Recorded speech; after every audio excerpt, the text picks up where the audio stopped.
Hello guys. So ngayon mag-unbox tayo ng iPhone 16 Pro.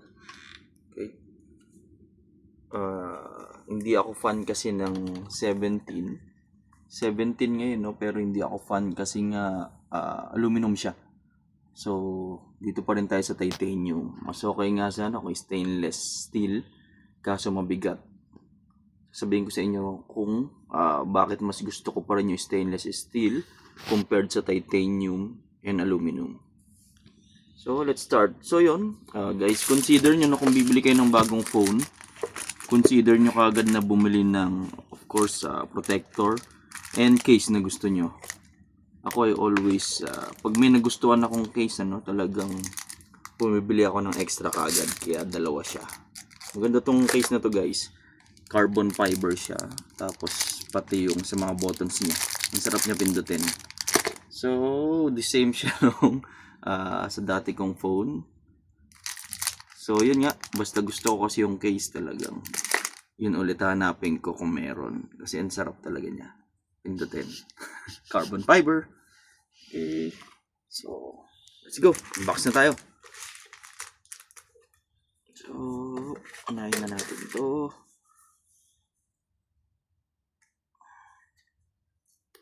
Okay. Baka naman. Yes.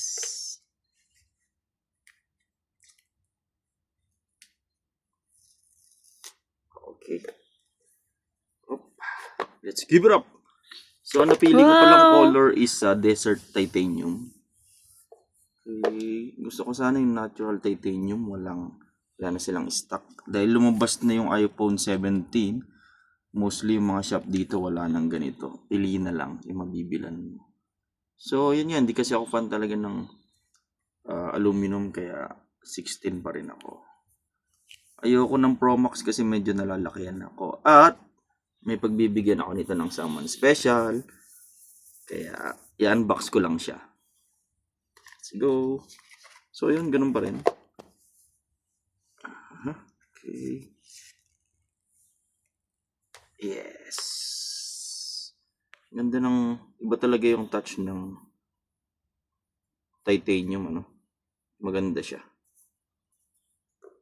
Compare natin sa stainless steel. Ito guys, almost magti 3 years na to sa akin. 2.5 years. Pero yun, parang bagong-bago pa rin. So yun, bago mo gamitin yung phone mo, syempre para hindi ka umiyak pag nabagsak, bilang mo kaagad ng quality na case at syempre lagyan mo na rin ng protector. So makikita niyo yung difference ng titanium sa stainless steel. Shiny to kaya lang, yun nga, lapitin siya ng fingerprint. Pero eto, talagang wala. Yun yung kaibahan niya. And stainless steel mas mabigat. Pero sa patibayan, halos parehas lang sila. Okay, continue na tayo. So, what's inside the box? So, yun. Pinagkaiba niya sa... Ngayon, braided na kasi siya. Tapos may pin pa rin. Parehas siyang Type-C. And yun lang naman yung nasa box niya. Wala nang kahit ano. Mula yata nung 14 or 13, wala nang kahit ano sa box niya. Talagang cable na lang ang kasama. Okay, so proceed na tayo sa pag-open ng case natin. So, syempre, ang binili kong screen protector or tempered glass is 5D. Kapares din siya ng sa dati kong phone, 5D siya. At hanggang ngayon, ang ganda niya pa rin. Mura lang din siya. Hindi sobrang mahal.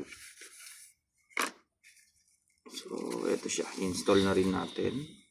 Okay, para pag binigay ko sa aking special someone, gagamitin na lang niya. Kasi first time niya mag-iOS. Matagal ko na siyang pinipilit pero ayaw niya. Pero ngayon, wala na, atrasan. At kuha tayo ng isang case. Maganda tong case na to talaga. Yun. So, magiging couple na kami. Woohoo! Try natin yung case. Yun. Wow, ang ganda. Ganda talaga siya guys, yung case na to. Tapos yung feel ng carbon fiber, sarap talaga pindutin. Ganda, nag-blend siya.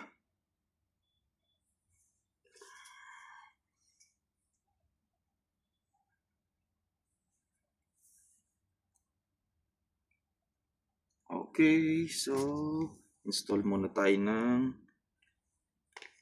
screen. Guys, bago natin lagyan ng tempered glass, i-on na natin siya. Okay, bilis lang to. Medyo hindi tayo expert pero kayang-kaya na natin to.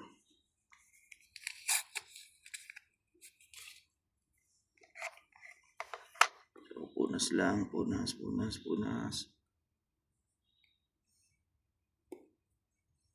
At ayun na nga siya.